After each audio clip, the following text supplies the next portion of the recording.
All right. We are live, ladies and gentlemen. Good to see you. Didn't expect to be doing this, and I realized I have a not a day off tomorrow. I have a training. I have all day professional development, but I don't have students in front of me. And so I don't mind being tired because somebody else will be doing the talking. I'll just be following directions, and that's the way it works. I actually have to go to school tomorrow to work on some stuff, which is really annoying. But it has to be done. So I'm going to get up super early, get down there, organize the stuff I got to organize, get back. Um, and then, yeah, and then I'll actually do the training from home. I'm not going to sit in my school building. It's just dangerous. Not a good idea, in my opinion. Other people might disagree, but that's okay. I don't think it's smart. So today, I left the bottle in the kitchen. It's been one of those discombobulated evenings. But cheers to you all. Ooh, this is, first of all, that's a healthy pour. It was one of those decisions where it's like, there's that much left in the bottle, so well, why not? Just, you know, add a little bit more to the pour because you don't want to have to go back and then just have a tiny bit for your last drink. So make this your last drink. I've got the cinnamon syrup that I've shared with you before, and I've got the grapefruit bitters in there. You need the grapefruit bitters in this one. This is Larceny bourbon, and Larceny is very, very spicy bourbon.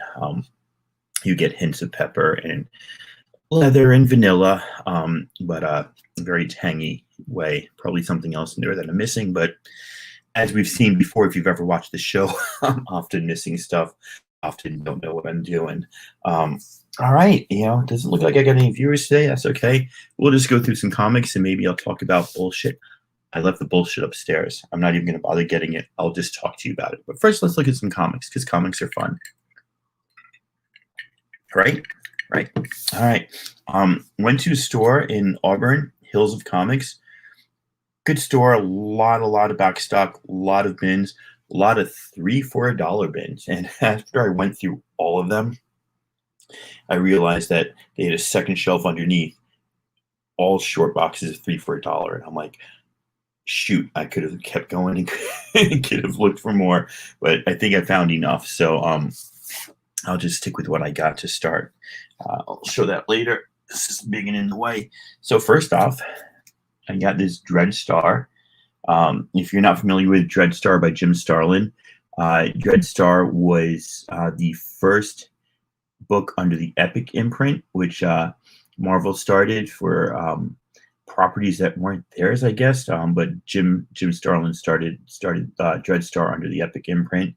So that's pretty cool. Came out in 1983. I know ElfQuest was my first connection to the Epic imprint, and then I found Dreadstar #2.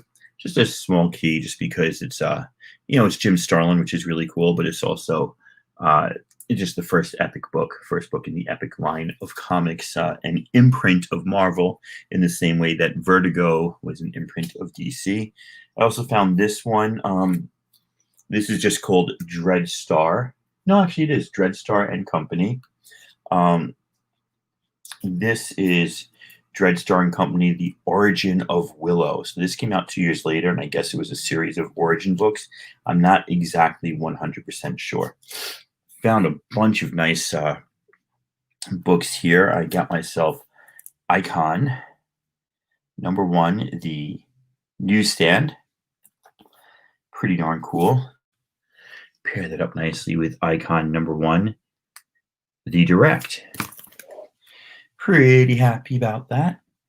And then let's see what else we got. Icon #1. This, I believe, is from the collector's edition, but it's not the actual. So these all say first issue item at the top, but this is you notice they're different covers. This one here is this one here is the one that actually came in the poly bag. This one didn't come in the poly bag, even though it says it's a collector's item. And indeed, 24 years later, people like me are collecting them. Found a hardware number 2, which I did not have. I've got plenty hardware number 1s. Found a hardware. Steal this book. Get it? Steal this book. Number 18, I think. Number 18. And then I found a hardware number 44, which is still pretty cool. It went to 50, I think, so it's not the last issue. It's not an issue, but remember, these books are all 3 for $1. By the way, cheers to whoever is out there watching. Looks like I got a couple people, or 1 or 2 people. From Simon Spurrier and with beautiful art by Bilquis Evely.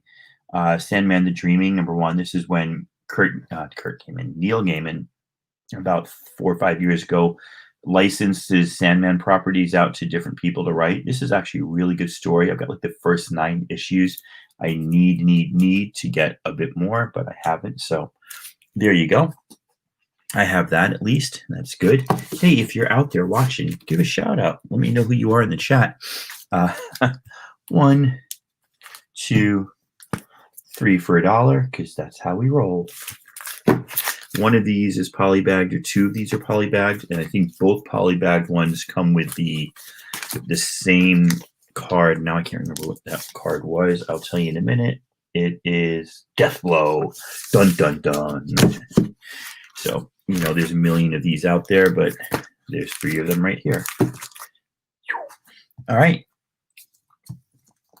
2 Journey into Mysteries. The reason I got these is because they are Stephanie Hahn's covers.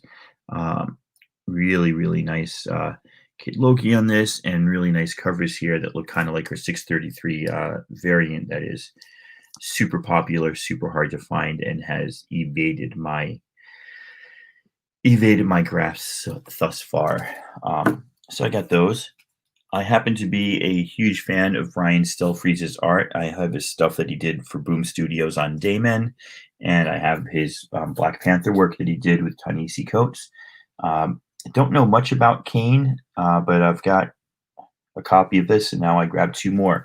So I thought that was pretty cool. Got some Kane. In the 3 for $1 category, got myself some Sabretooth. So all that right there, 1, 2, 3, 4, 5, 6, 7, 8, 9, 10, 11, 12, 13, 14, 15, 16, 17. That was like $6 right there for all that. So I thought that was a pretty good haul. Kind of nice. Now this is out of order, and I don't know why, but that's okay. I'm going to put this at the bottom because this is something else, something extra, something that does not belong. I went over to their $2 box. Right, I didn't find anything in the dollar boxes, believe it or not. So I went over to the $2 boxes, and comics were $2 each or 3 for $5. So for $5, I grabbed myself some more Angela by Stephanie Hahn. I should say some more Stephanie Hahn's. This time Angela, Queen of Hell, and Angela, Asgard's Assassin. Some really nice covers, especially this one right here. Really dig that. And then another Queen of Hell. And the reason why I like this one so much is because this character here looks a lot like some of the stuff that she does in Die. Like this kind of steampunk large automatons that come and kill everybody. Pretty cool. Pretty sick, yo. Really nice stuff. And then they had a whole bunch of comics, and I was looking through their regular back issue bins, and stuff was like not popping. But then as I walked around the bins, I saw a sign that said everything half off. And I was like, oh my gosh, these are half off. I asked the guy, he's like, yeah, everything that has an orange price tag. Basically, they've gone over every price tag with like an orange highlighter. Half off. I said, cool. Half off is half off, right? So I might have this, and if I do, it goes into my Star Wars mystery box. But this is X-Wing Squadron, Rogue Squadron, the Wizard half issue. I collect these Wizard half issues, and I collect Star Wars, so I was pretty happy to get that. Pretty cool. It was $10, but half off, $5. Most of these books were 10, and then I got them for 5. This one has a tiny bit of dirt on the cover, but I was really psyched to get this. The A cover, first printing for Star Wars #1 from 2015. hard to believe that's 5 years ago when they started this run now. It's like insane, but I'm pretty excited to get that. That's definitely going in my mystery box because I already have this cover and I've got about 10 different variants from this run. But I had like number 2 through 17 or something. I figured I'd get number 1, make it a complete run. That's pretty cool. This one I'm really upset about. It was an impulse buy. I'm like, $10 is too much. $5 is perfect. This great Boba Fett cover. But I don't know if you can see, it's got some ticks there that are pretty significant. They're really light, so I didn't notice them. But once I look closely, I'm like, wow, those are like an half inch, 3/4 inch long ticks. Yeah, so probably be getting rid of this one and trying to purchase this again just because I don't want it, man. I don't want it with all those ticks. It's not cool. This one, I'm excited though. Uh, I've been looking for this one. It's not too expensive, but just this great Boba Fett and Darth Vader cover, this free comic book day one. And on the back of this is a Avatar Last Bender free comic book day. It's like back to back, back to front. And they call them flip books because you can flip them over and read it from the other side. Obviously, it's not the Savage or Press one. I think that came out the following year, but it's a pretty darn good one to have. Hey, we actually have 3 people in the chat. Say hello. Tell me who you are. Otherwise, I'm feeling lonely here, and it's just going to be bourbon and comic books and no bull because, I want that. So the next thing I found, and again, these were like $10 each. I got them for 5 because it was half off. This will help complete that run I have in my Star Wars mystery box, which isn't too much of a mystery because you've got a major run of Star Wars comics. But this storyline is when Ben is on Tatooine protecting Luke, and Uncle Owen doesn't want shit to do with fucking Ben. He's like, get the fuck out of here with your goddamn Force, your goddamn Jedi. The kid's a moisture evaporator farm. He's going to go check those moisture evaporators. He's going to make sure that they're working. He's going to take those droids into Taki Station, get them fixed, get their memory wiped. That's his job. And, Ben is like, this boy is the chosen one, and I'm gonna save him, and I'm gonna protect him.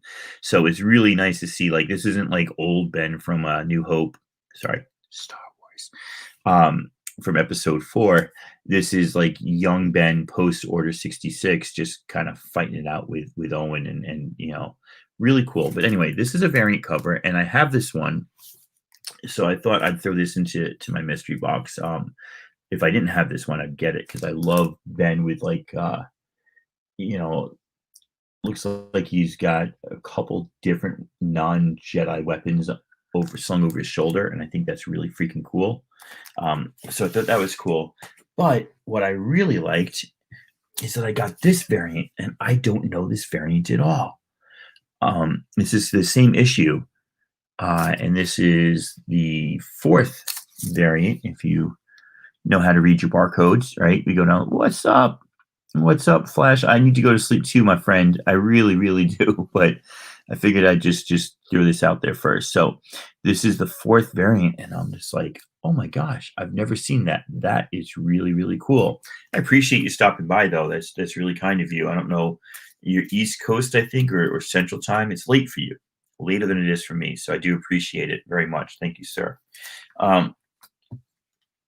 This is a book that's heating up, and to get this for $5 is really funny because they had this book in their like boxes that were the guys. I'm looking through the boxes, and I know that they're not on sale, but of course he comes by to say, oh, those aren't for sale, right? And they've got big like they take packaging tape and put them over a big like colored star with the price on. So there was a box that had this for $15, but then over in the regular back issue bins, they had this for $10 and then half off for $5. So I figured I'd take the $5 version, not the $15 version.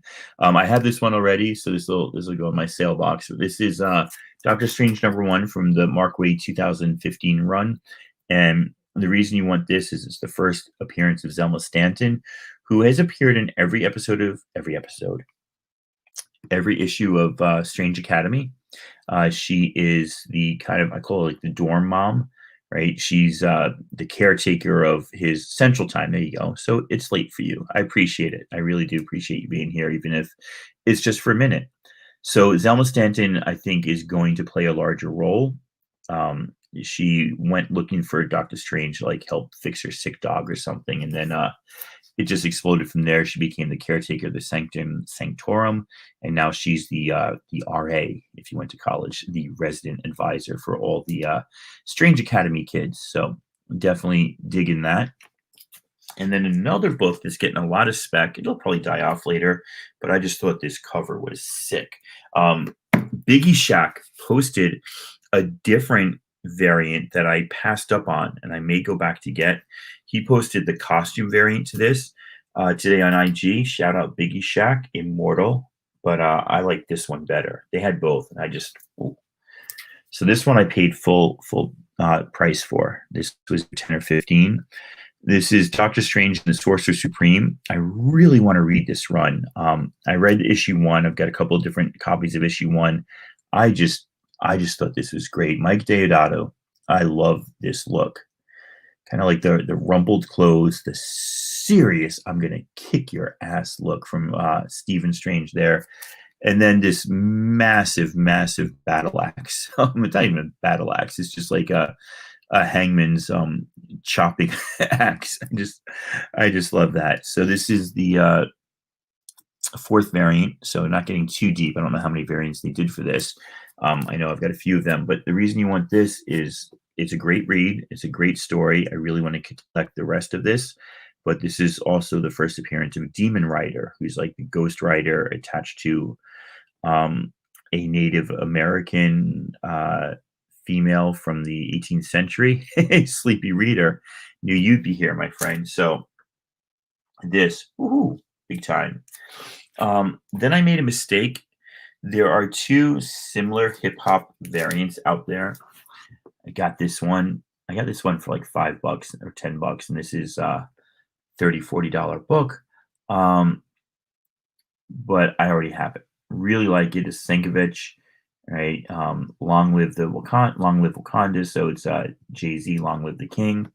Homage. Great book. Really cool cover. I already have it. So that will go.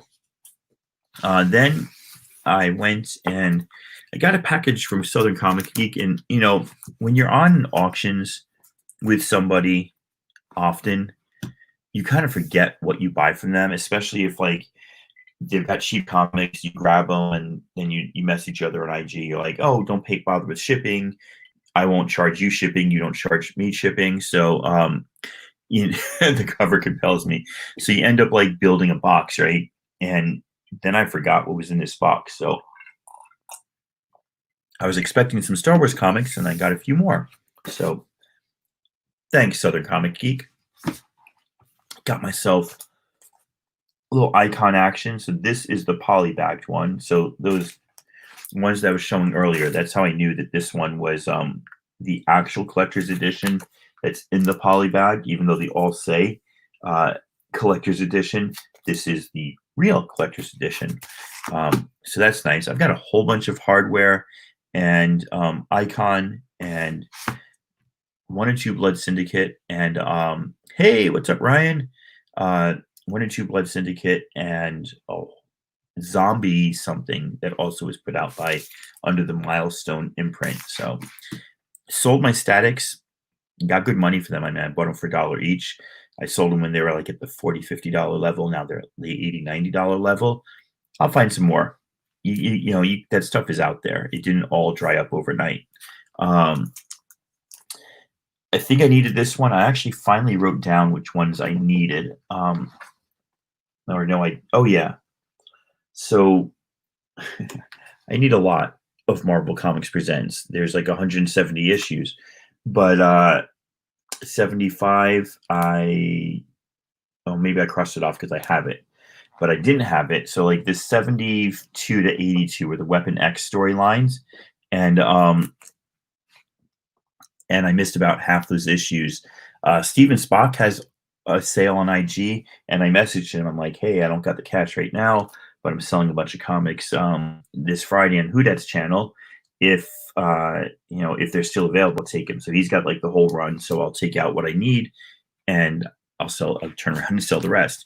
Speaking of taking out what you need, turning around and selling the rest, uh, Southern Comic Geek and I were watching. I don't know if it was Hudak's auction or somebody's auction, but Jeff Silversmith, who's a great guy, was on the auction, and he had a run of Star Wars comics, right? And I needed like 4 out of the 8, or 2 or 3 out of the 8, and Southern Comic needed some of them. We're both trying to like do a 1977 Star Wars run, and we're bidding each other up. And eventually I dropped out. I just messaged him like, dude, I need that one and that one. You buy them all, and then you sell those 2 to me. It'll be cheaper for me. You'll get some money back on your, there's no point in us like bidding each other up if we only need half the comics. So he agreed. I promptly forgot about it. He messaged me on IG the next day. He's like, which ones do you want? I'm like, which one what? Because, the lack of hair, the bald head, it means that the brain memories just like fly out quicker. That's science, yo. So I got myself some Star Wars number 33, which is pretty cool. Luke in a showdown battle for his life. Saber clash. I love how they put like guys in space and they're not, in a space suit. And look at those funky glasses this guy's wearing. And at some point they ran out of ideas for Star Wars comics. Adventures Beyond, the greatest space fantasy film of all. I don't know if they mean that's in Adventures Beyond the greatest space fantasy, or Adventures Beyond the greatest space fantasy of all. It kind of doesn't. It can be read 2 different ways. Beyond is in italics. So are we saying it's Adventures Beyond the greatest space fantasy of film of all? So it's like, here's your space fantasy film. These are the adventures beyond that, or I'm not exactly sure. It's hard to read. So I got 33, and I got 34, and in 34 he realized, oh, I should put a helmet on. I'm in the vacuum and cold space. It's cold space because there's nothing there. It's in between. I should probably wear something. No, Hans is leading the rebel fleet, and Hans leading, I guess that's like Hans is, but Hans is leading the rebel fleet into a trap and stuck on this asteroid. I can't warn him because, retro tech. You only have communication beacons when they fit the plot. When they don't, you can't talk to anybody. I've been like watching rewatching Star Wars Rebels for the 3rd or 4th time, and there's so many times when Ezra is like stuck in a position, and he just like uses the Force that he's learned from Kanan, right? And he's like, Force done. Then there's other times when he's stuck in a similar situation, but it doesn't fit the storyline for him to use the Force. So it's like, what are we going to do, Sabine? I'm working on it. You create a distraction. And, Zeb comes in and Chopper, wah, wah, wah, wah, wah, wah, wah, right? And it's like, okay, they fixed it another way. But he could have just used the Force that he used last episode to fix that problem. Kanan? Ezra? What's going on? I don't know. So, just because I like the Wizards, especially when they come in the Wizard, like, original bags, those are really cool. And of course, I only get them if I got the COA. And I love the COAs because they affirm nothing, right? Certificate of authenticity. This is to certify that this limited edition copy of Wizards Prime number half is an authentic, period. I think they mean is an authentic copy. Each limited edition copy was distributed in a special protective holder with a copy of the certificate of authenticity. So you're used to seeing these like when somebody does a signing, right? And so you're like, oh, okay, that's the signing. There's the COA. This is just a COA to say that this book that says number half right here, that says Wizard Presents right here, and that is in the Wizard branded bag, is authentic. Somebody didn't make a photocopy or do a whole bunch of counterfeit Wizard half comics, which that I mean that's what cracks me up. Do they really think like that they need that COA to prove that this came with Wizard magazine? Is there a large black market for these? I don't know, but they come with these like weird things on the back. You pull this tab up, and then you open this, and then you can pull the comic out of its protective sleeve. Just ruined the value. So this is Ultraverse, which I think was Malibu Comics. Yeah, Malibu Comics. Watch out for those authentic Wizard issues. So many knockoffs. Exactly. So I gotta find. I'm sure that it's out on the internet. I think there's 100 and something of these. I'd love to have all the Wizard half issues. That would be kind of cool. I probably have like 30 or 40 of them, which means I've dug myself a whole 100 comics deep that I've got to fill. So anyway, pretty cool. And then again, I love when you still have them in the Wizard branded bags. Some of them say Wizard down here, like in an arc, Wizard with a little symbol, and some of them have them in the middle. Usually you can find them still with the COAs, but it's hard to find them in the bags. Then the last one I got, I don't know if he threw this in or if I won this or if I actually bid on it. I don't even know who the artist is, but it is beautiful. And nothing issue, but just really, I got to look up the artist in a second. I'll take it out of the bag, but I'll show this to you. Bucky Barnes, the Winter Soldier. Just look at the color on his arm there. That's really cool art. And then look at his face. That's really cool art. I just dig it, man. Yeah, the Ultraverse, I mean, apparently some of those issues are still worth something, but, there's only so much you can go back and recollect. It's tough. Let's see who did the art on this. Take a guess, man. Who's the artist here? With this really stark background, I'm not sure. Like, I'd almost say Deodato, but he usually has lots of color in his background. I don't know.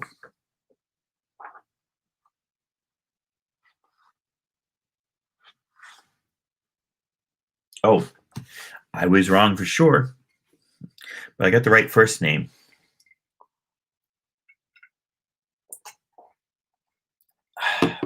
Anybody got a guess? So I was thinking Mike Deodato. It's actually Mike Del Mundo. So I had the first name right, but not the rest of it. Alrighty. So that was the comic haul from Sunday. Went out to Hills of Comics in Auburn. Not too far.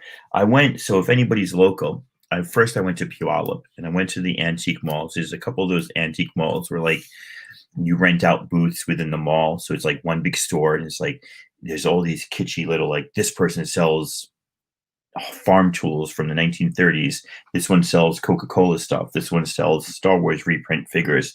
This one sells, Life magazines. And you just go all these different stalls. There were like no comics. I mean, and when I say no comics, I mean one guy, like you went into his stall and there were 6 wild card or wild something Wild Star comics, like $5 each, and there are no boards, just like bags. The bags are dirty, like polypropylene bags from 30 years ago, and they're just crap. And like nobody that's into comics would spend $5 each on those. Then this other guy in another store has like 4 random issues of Conan, nothing key, dirty, ticked up, and they're $4.95 each. I mean, just junk. So I left Puyallup quickly and went to Auburn. Where's my garbage can? Just to find something, and that's where I found like these comics, and I was like, okay, I think that was a pretty good haul for the price I paid. Those icons and those hardwares I can resell. The Dread Stars, I've got enough of these to keep. I can resell the rest. The Angelas I can resell. Sabretooth I can resell. The Star Wars I'm keeping some. The Doctor Strange, Black Panther. So, I thought it was a pretty good haul. The other day, I was at Half Price Books, and I was super excited. somebody has sold back to Half Price Books their hip hop family tree.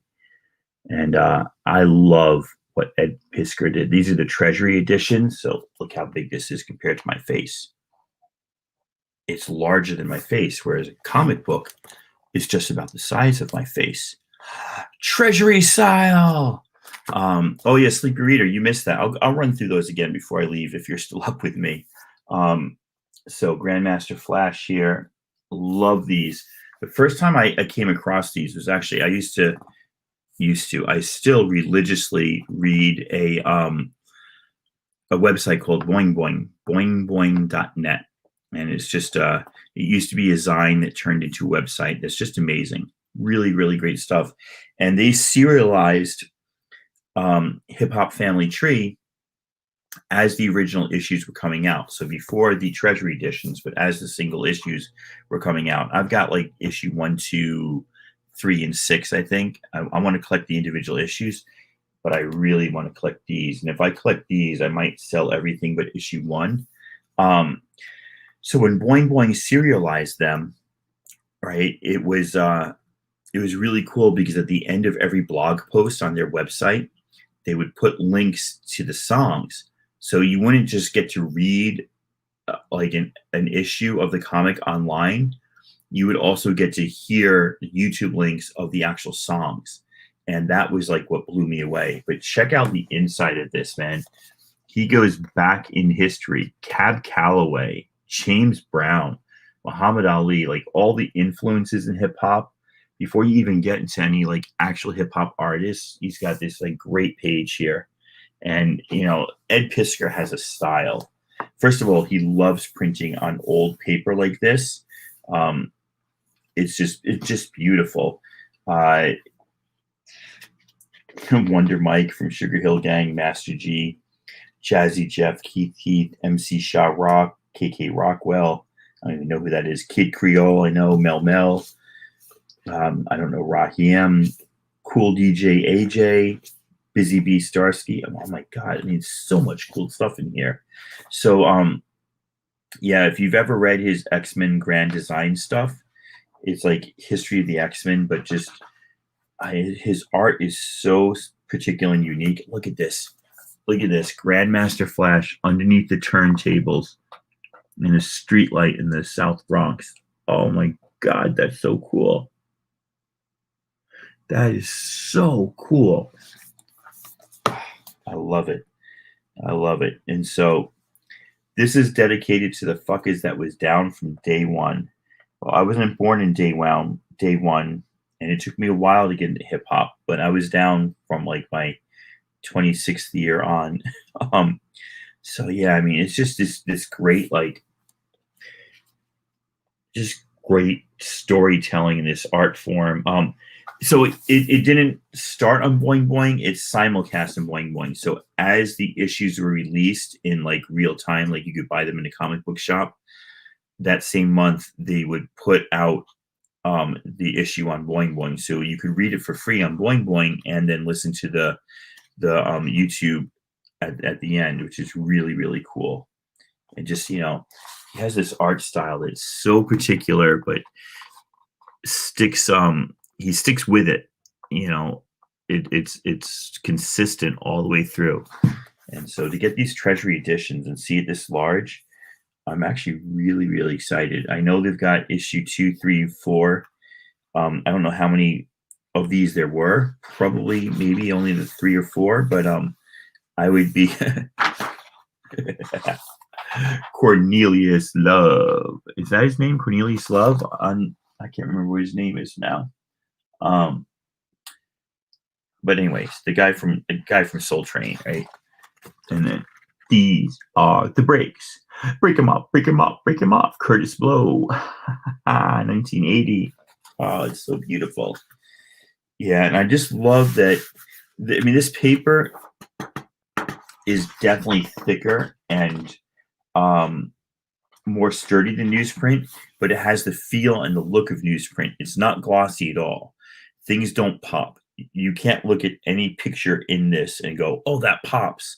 Like, "Oh, that double spread really pops." It does not pop.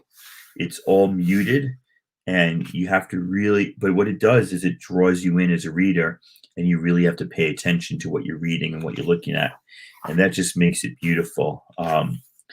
Zulu Nation.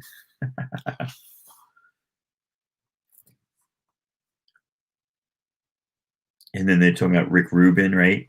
He discovered a lot of like Run DMC and LL Cool J on Jam Master, on Def Jam recordings, right? But at the same time, he was hanging out with the Ramones. They got this whole Gabba Gabba, hey, we accept you. We accept you, one of us. Bringing the little Ramones action in there. And they ripped pretty hard. If I remember this issue, or like the first couple issues right, they ripped really hard into what was it called?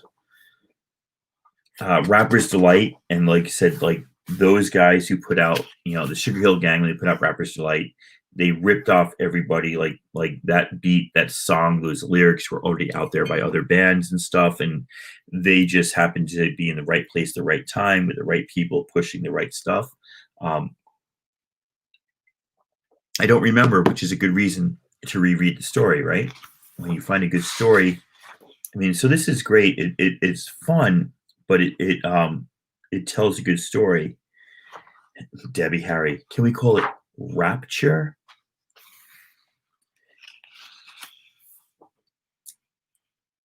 Curtis Blow, samples used to make the record.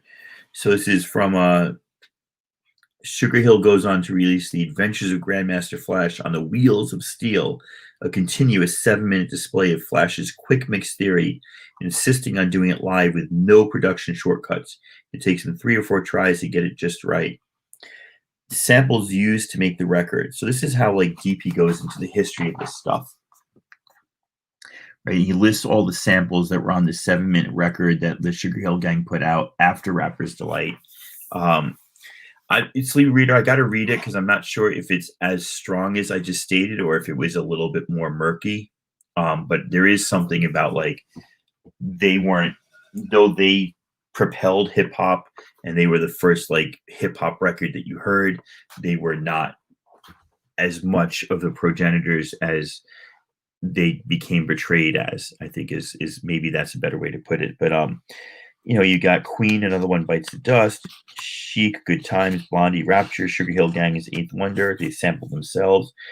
Grandmaster Flash and the Furious Five, Birthday Party, Sugar Hill Gang, Rapper's Delight. So on this 7-minute song that Grandmaster Flash did with the Sugar Hill Gang, they like literally sampled themselves, Spoonie G and the Hellers. Pretty freaking crazy. And this gets up. How far does this go into?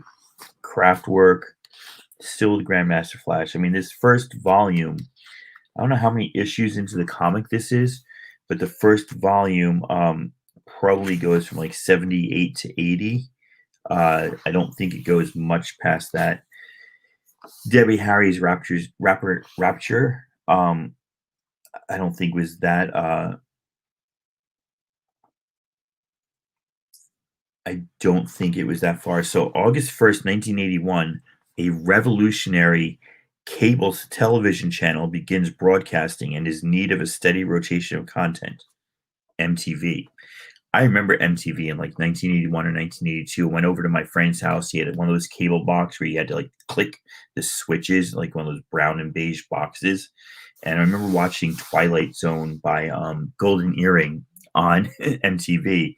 So I don't know how close that was to the beginning of MTV, but tucked between REO Speedwagon's Tough Guys and The Who's Don't Let Go the Coat, which I've never heard of before, and I'm a big Who fan, Blondie's Rapture is the 48th music video to play on MTV that first day.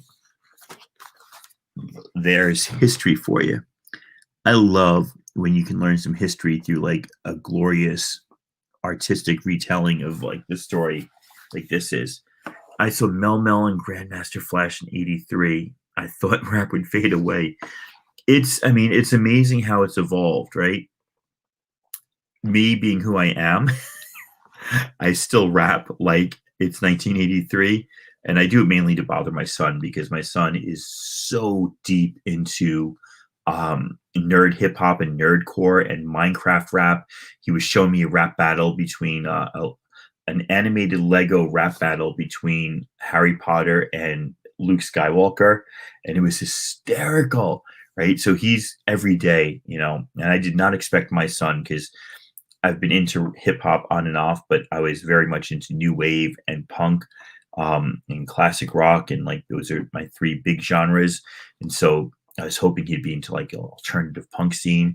As a 13-year-old, he's totally authentically into like nerd hip hop, and I'm not. So I'm still like rapping like the RC Cola commercial.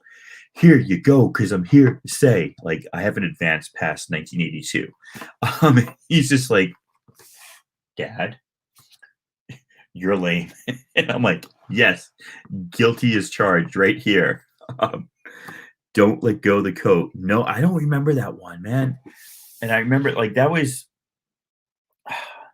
at the end of their prime, and then like they came back with a couple albums in the 80s, and but I just don't, you better, you better, you bet.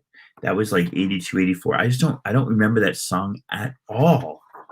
The first hip hop bands I saw were like in 89. I think opening for Living Color was they did a benefit with Boogie Down Productions. They blew my mind, and that was like what got me into hip hop in like my college years, was watching that. Like, oh my god. The first Living Color show I saw, DJ Jazzy Jeff and the Fresh Prince opened up, and was it DJ Jet and the Fresh Prince? Who does It Takes Two? Yeah, my job is, and I do that job well. It takes two to make a thing go right. I'm gonna. Oh, that's Robbie Bass and DJ. I'm gonna rock right now. I'm Rob Bass, and I came to get down. Robbie Bass and who was his partner? Was it not DJ Jazzy Jeff and the Fresh Prince? Robbie Bass and DJ Easy Rock. That's who it was. I'm gonna rock right now. I'm Rob Bass and I came to get down. I'm not internationally known, but I'm known about the microphone. Oh, Sleepy Rita, Living Color was my jam, right? So in 89, when they came out, I was in high school, senior year of high school, and I was coming out of my like young teen new wave presence, getting a bit more into like the punk scene, a lot of CBGB shows, starting to go to like the hardcore shows, hearing about Living Color and how like they cover a lot of Bad Brains, but they're more mainstream like rock, not total like punk rock.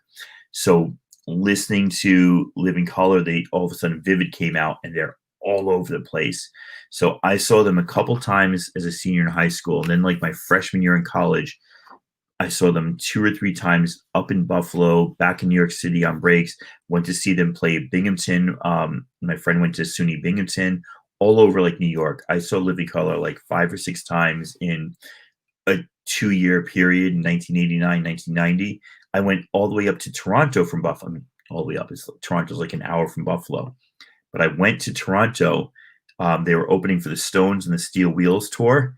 And I'm 49. And I remember they opened up for the Stones, and I got to the Sky Dome, right? And we had shit seats. We were like way the fuck up there. And the Sky Dome, like there wasn't a lot of leg room. Like if like your knees were hitting the bar in front of you.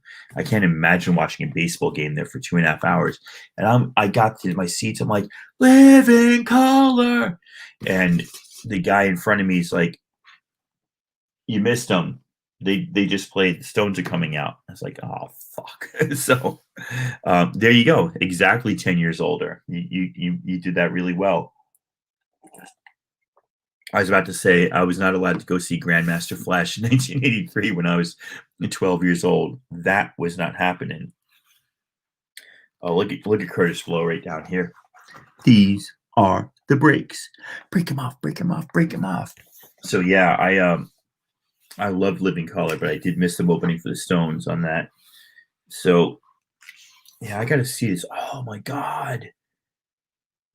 Oh my god, I haven't opened this yet. I just got it like a couple days ago. Look at that. Oh, that's so crazy. That's some crazy art. Oh my god. Oh my god, that's so cool. Africa Bombada. Soul Sonic.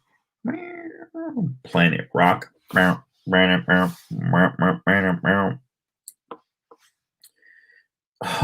my god. Look at that. Look at that.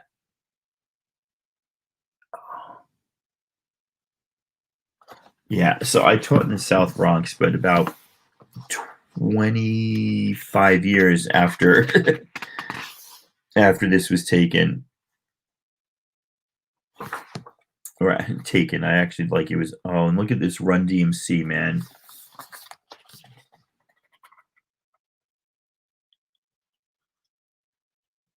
It's Christmas time in Hollis, Queens. Mom's cooking chicken and collard greens. And then they got the Yo MTV rap cards. I still have a couple packs of these left. I got to get another box, man. These are just too good here. So cool. So cool. Vanilla Ice. Ninja Rap. Robert Van Winkle was arrested on battery charge for kicking and hitting his wife. He's ripping into Vanilla Ice. That's hysterical. Oh, look at this art. This is just spectacular. Eric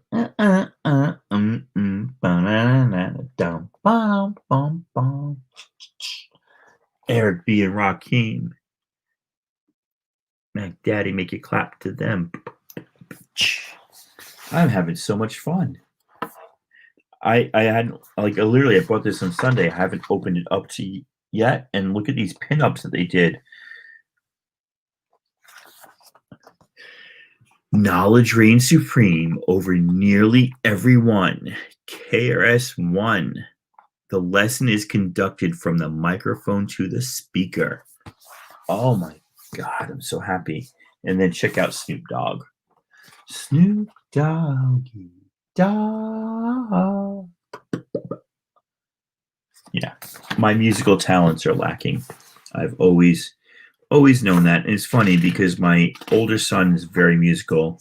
My wife is a concert pianist and can sing. My my older son, when he wasn't like freaking out, was playing the guitar a lot, and he still sings all the time. This is really cool. Right here at the end, the hip hop comic book connection. Because I know for a fact that Run DMC used to read like Marvel comics and stuff, and that was like a big part of this whole thing was like bringing the two parts together, like Ed Piskor's Two Loves. Say what you will about Time magazine, they put Watchmen on the same list as Ulysses, and Paid in Full on the same list as Abbey Road. There you go. Epic battles, iconic groups. Fantastic Four, Wu-Tang, X-Men, Public Enemy. I love that.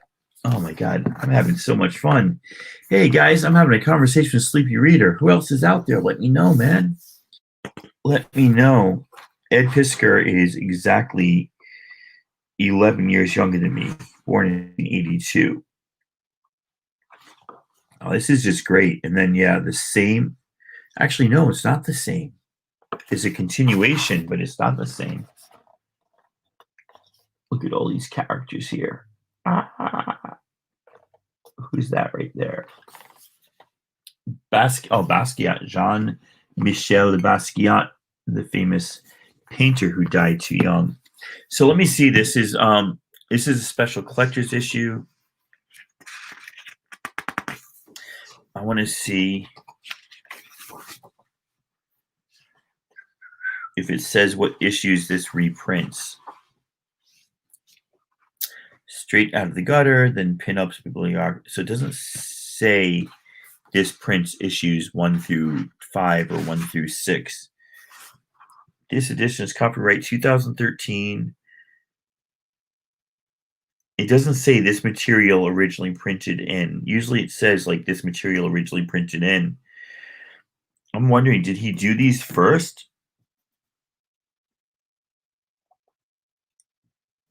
and then do the single issues?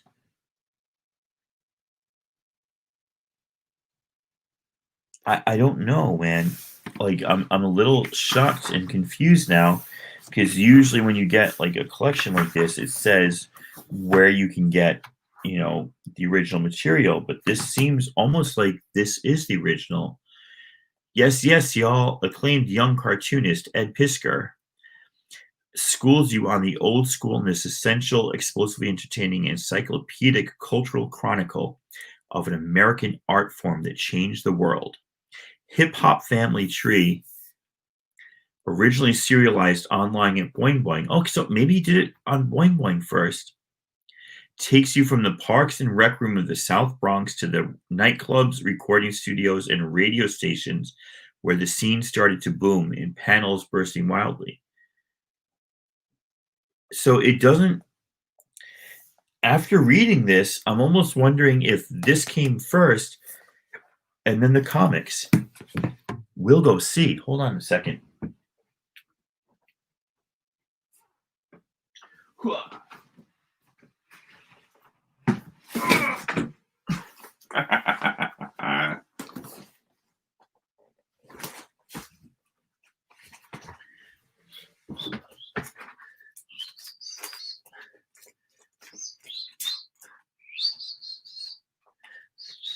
Oh no, I moved them. I thought they were in here, but they're not in here. Oh, they are in here. Okay, okay. Let me just see something. Do I have that or not?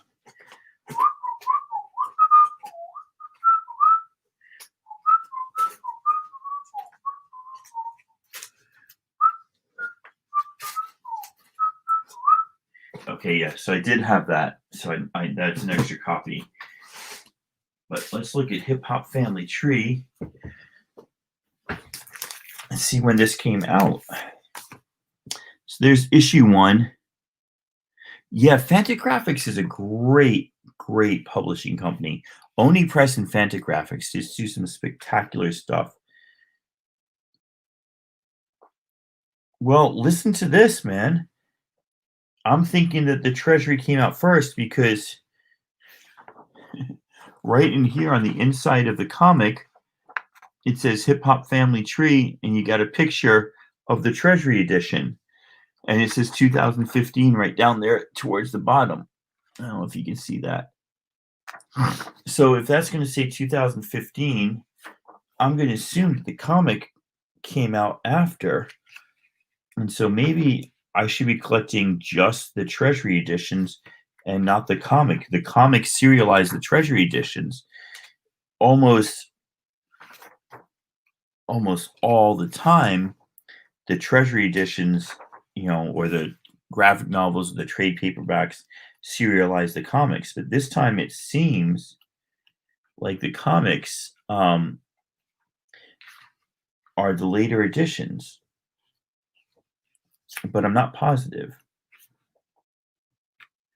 I'm not 100% convinced because there's a very little indica. You've read the comics, now get the books. Ed Piskor's Family Tree, volume.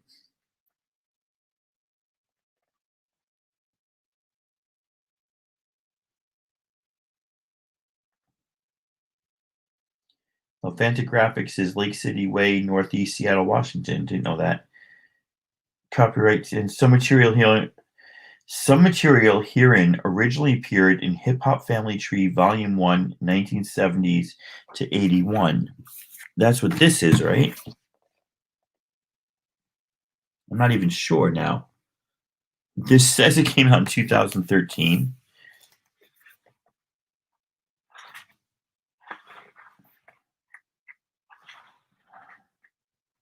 Fantagraphics, Hip Hop Family Tree, 2013. This came out before this. I think I'm going to collect them all. I want to collect all the comics and all the Treasury editions. Why? Either you understand this or you don't. people like me, it's not always about chasing the keys or finding the cheap keys and reselling them. I do that. It's not always about collecting the books that everybody else says are popular and you should have these books in your collection. I do some of that. It's about this pull where first you're trying to recollect or reclaim the feeling of your childhood. And I'll admit that I will never fully reclaim that feeling from my childhood, but I will keep trying. But beyond that, there's the completist. There's the I have to have it all. I found some of these cheap, issue 1, issue 2.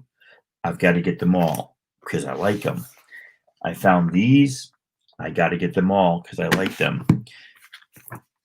There are 4 treasury editions, and all of them are at my half price. So I got to go grab the other 4. They were $12 each. They originally go for $20. So I figured that was a decent price. I get 10% off, which basically covers tax in Washington State because that's the teachers' deal they have. So yeah, I'll go grab the rest of them. This is awesome though. So freaking cool. So yeah, I'm a completist. I like to have full sets. I like to collect runs. I like to find something that I'm interested in and then get all the other things like it. It's not healthy. It's not smart. It just is. So let's show you the rest of what I got there. I got issue 3. Nope, issue 3. I think that's issue 6 or 5 and 6. So I'm missing 4 and whatever came after 6. And then there is the free comic book day one. So those are the single issues that I have. And I'm not going to go through all my hip hop variants because I've got too many of them. But I do have that as well. I'd love to meet them and get them to sign that because it says this was an officially licensed one. Oh, absolutely, Sleepy. Absolutely. What I do not have is Jam Master Jay from Run DMC has written some comics, and that is something I would love to get in the future. Where are these? Do they go there, there? Boom, boom, boom, boom. I could go through this, but I won't. It's just too much. And then this is my Batgirls, hip hop, and connecting covers box where I'm missing one or more of the connecting. Chillmonger, man, I'm just about to go sleep. Yeah, boy is right. Let's show you what you missed, my friend. We just took a deep dive, a semi-deep dive, a medium dive into Hip Hop Family Tree by Ed Piskor. Went through this, and I was just blown away by the art, especially the pinups in the back were just like, I mean, look at Salt and Pepper and Eric B. and Rakim here. I'm like, holy cow. And then I was looking at the comic, right? And what I was realizing is that the Treasury editions came first, and then the comic, which is an incredibly gutsy publishing system from Fantagraphics. And what I was also realizing is I can get these for $12 each, issue 2, 3, and 4 at my local half-price books, which is where I'm running later this week, probably on Friday. Luke's got a 2 Live Crew. You know, it's so amazing, right? And I was probably guilty of this because that was like 1992. Oh my God, 2 Live Crew. They're morally bankrupt. You know, what are they doing? Talking about pop that hoochie. That's, oh no, I can't hear somebody saying words like that. They'll corrupt our youth. And so it's funny because as much as I was like into being a punk rocker back in like 1992 when I was a sophomore in college or freshman in college, you know, you hear that and you're like, you want to be on the side of the rebel and stuff.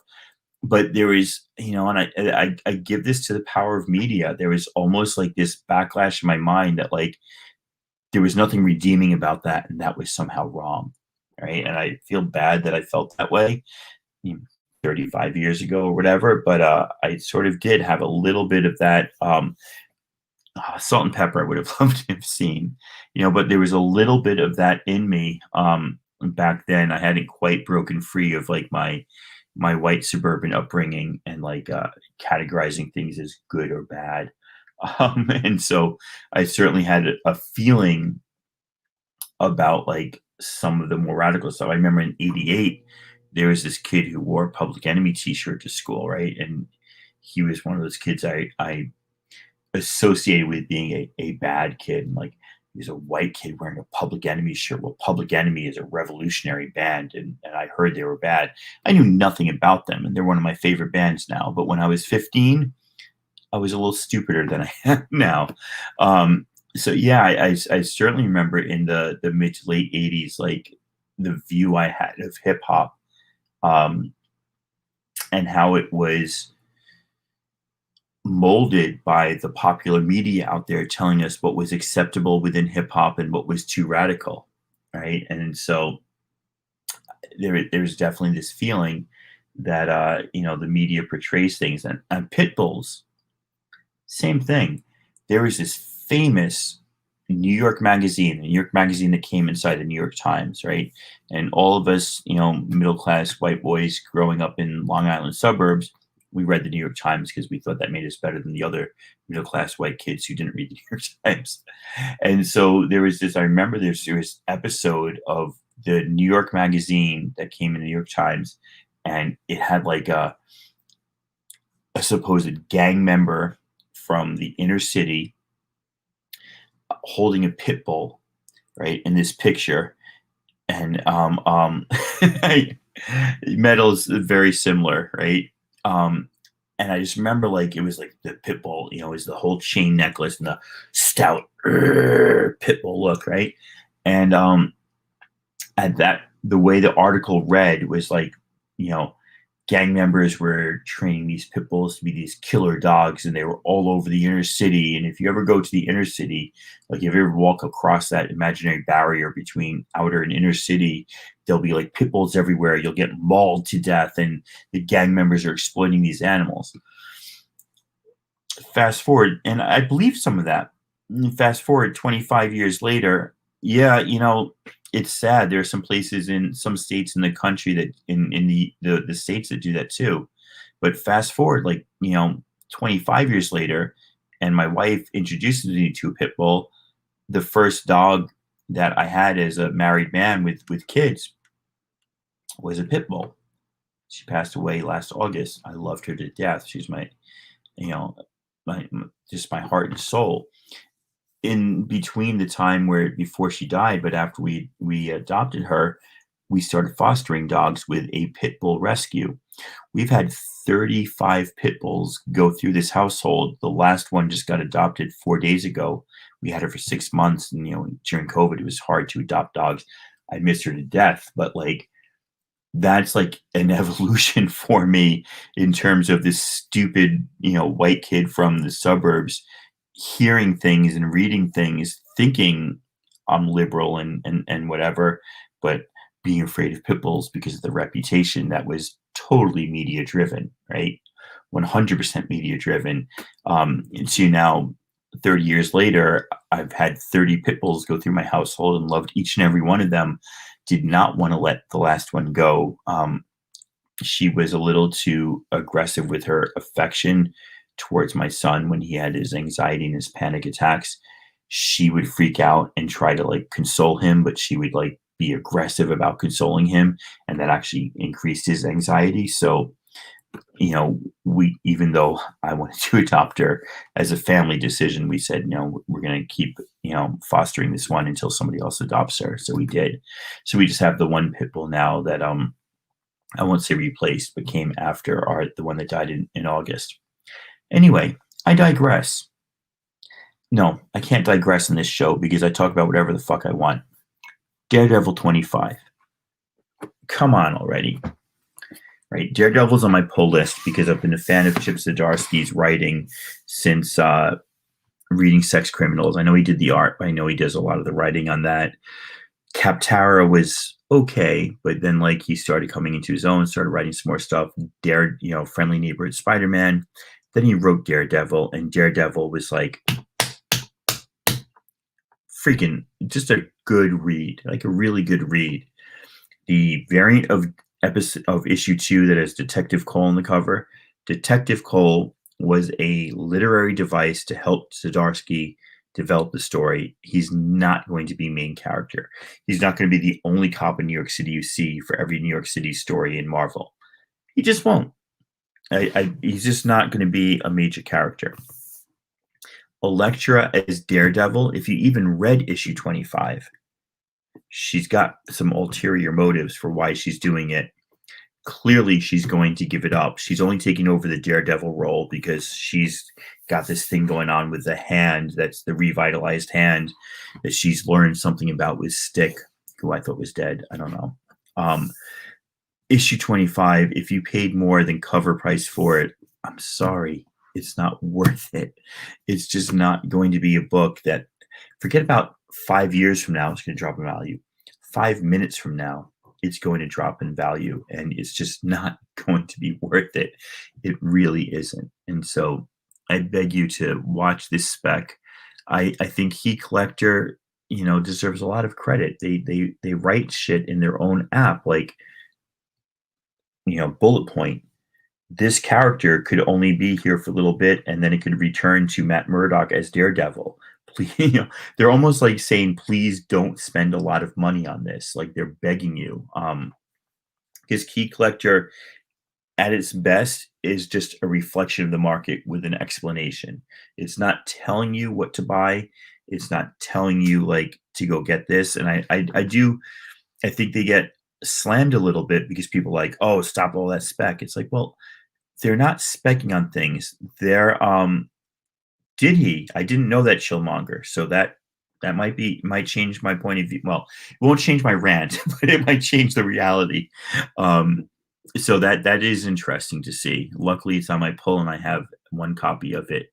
Nola, it's got to be like shit. It's fucking 10:30. It's got to be like 12:30 where you are, dude. Go to bed. But thank you for being here. We appreciate it. So yeah, I did not know that. Thank you, Chillmonger, for telling me that. I appreciate it. What else do I have to talk about before we drop off for the night?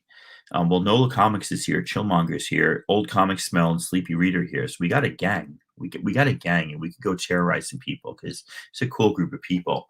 But Nola, I appreciate you showing up late at night. I talked to my son. He's definitely interested in doing some D&D one shots. It's in his interest, but I don't think it is, because people are either going to buy Daredevil or not, as an ongoing, right? They might have tried to grab that issue up, but I don't think Chip would say that if it wasn't true. Truth is elusive as sleep is, but I give Chip some credit for, like, he's not like Cates, who overhypes every little thing that he does. Anybody got the first appearance of Sidorak? That was a $20 book for a while when Kate said Sidorak was going to be important in his plans. I think Cates has a lot of plans in his head, and I think he's a good writer. Don't get me wrong there. I think he has a lot of plans in his head that don't come to fruition because he was told, oh, we're going to go in this direction, or we're going to do this. I think that, I always look at Doctor Strange 22 from the 1980 something run, the first appearance of Sidorak. Where is that now? Exactly. It's a comic that nobody's interested in, though he did tweet, 4 or 5 years ago, oh, I'm going to use this comic big. So anyways, Nola, what I was saying about Nathaniel is he does want to do some, I told him people just didn't have the time to commit to campaigns, and they'd rather do one shots. And he's like, well, if we do a bunch of one shots, that's the same as a campaign. So I'm trying to, like, explain to a 13-year-old, how like people have busy lives and busy schedules and are available, not available. Looks like he'll be able to do some one shots. So I'll send some IG messages out about that. Let's check the chat. Chillmonger says, if you're reading Daredevil, you should tell. This is Chip's tweet. You should tell your comic shop to put one of these aside for you because it's going to sell out. Right. So, I think he's right. Right. I don't think it's sold out because of that. People heard that Elektra will be the new Daredevil. I don't think that's Chip saying like it's going to happen forever. It's going to be long. I would guess by issue 28. Excellent, Nola. Thank you. I would guess by issue 28, he gets out of jail. Either he's busted out of jail or he breaks out of jail because there's something he feels like only he can deal with. And then he's back in the Daredevil costume. I mean, this whole run has been about Matt Murdock's relationship with Daredevil. From like, it's been about his relationship with everything, right? His relationship with Daredevil, his relationship with the law, his relationship with Catholicism. He basically has an affair with a married woman who is the wife of like a lead mobster and who, steps up into that role when the mobster gets killed, not as much as the mother does, but it's his relationship with everything is questioned, which is why it's such a good run. And then in issue 24, he's like, oh, Elektra says, she whispers to him, I'll be your Daredevil. And she bought all of Hell's Kitchen from the Stromwyn twins who were going to purchase it. And so she saved it financially with the money that he helped her steal 10 issues earlier.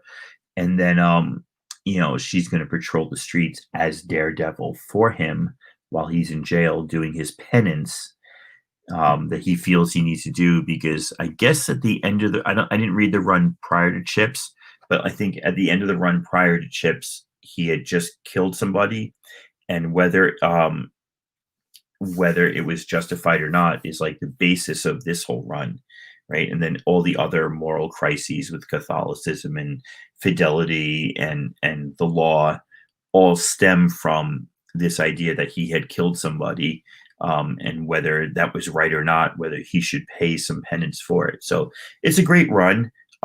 It's a good read. It's really interesting. It's well done. Mark Cicchetto on art is pretty phenomenal. And yeah, that's all I have to say about that. But just don't spend a lot of money on Daredevil 25, right? If you can find Sidorak in the bins for $5 now, you can find Daredevil 25 in the bins 5 years from now for $5. It's not a bad issue, but it's not worth $40. It's definitely not worth $80 or $100. That's all I got to tell you. What else do I have to tell you?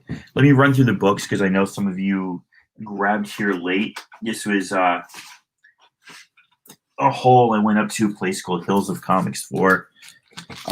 These were all 3 for $1. Dreadstar 1 and 2. Dreadstar Origin of Willow number 2. Icon number 1. This is, are these out of order? Yeah, sorry. Icon number 1, the direct. Icon number 1, the newsstand. And icon number 1, this is the collector's edition, but it's not in the poly bag. Hardware number 2. I was just hearing voices outside, and it's late at night. So hardware number 18. Hardware number 44. Sandman the Dreaming number 1. A couple of these. A couple of Stephanie Hans. These were all 3 for $1. Brian Stelfreeze on Kane. I don't know much about this, but I love Stelfreeze. Love his art on Dayman. Love his art in Black Panther. A couple of Sabretooth. Die cut. Ooh. Then they had the $2 bin was also 3 for $5. So for $5, I grabbed these 3 Stephanie Hans. And then they had half price on all their like regularly priced back issues. So $5 on that Rogue Squadron. $5 on that Star Wars number 1. $5 on that Blood Ties, which if I'd looked closely and hadn't been such a sucker, I would have seen those tick marks and been like, no way am I spending $5 on that. $5 on this Star Wars free comic book day. Boba Fett and Darth Vader. Issue 7, I have this variant already, so this is going in a mystery box of mine. Not really mystery, because I'm telling you what's there. But this one, I've never seen this variant. I was like, whoa, this is just a great read. This issue 7, is when Ben is trying to protect Luke, and Uncle Owen is like, fuck you, get out of here, old man. It's my son. He's going to be moisture evaporator farmer. You don't tell him what to do. Go away. Really nice. First appearance of Zelma Stanton. This is like the 7th, 8th variant. Pretty darn cool. Oh no, are you serious, Nola? I'm all in for it. I read what you wrote on IG about like how deep it and meaningful it was to you, and like hell yeah, right there with you. Doctor Strange and Sorcerer Supreme, first appearance of Demon Rider, 4th variant, really cool Mike Deodato 1 in 10 cover. Digging it. A Black Panther that I already had, don't need it, but whatever. Wizard, half issue again in the Wizard marked bag. Always love those. What else? Oh, and then there is these were from Southern Comic Geek. Sorry, these last few. And apparently, like, I don't know if I bought this or he just sent it to me, but pretty darn cool Mike Del Mundo cover of Bucky and the Winter Soldier. So that was my little haul, and then I got into hip hop variants and started talking about that. And yeah, those will have to go away tomorrow. Now that I've shown them to you, this will go away. We'll suck down the last bit of bourbon that we can find, and that box goes back up there. I will tell you all peace. Thank you very much for being here. I appreciate it. And I will probably not next week, because tomorrow, like I said, I don't have school. Next week I have school on Wednesday, but the following week we've got off. So maybe December, I don't know what that is, like 23rd. I'll see you all again for a little bourbon and BS. Thank you and have a good night. Adios for sure. Thank you, Noah.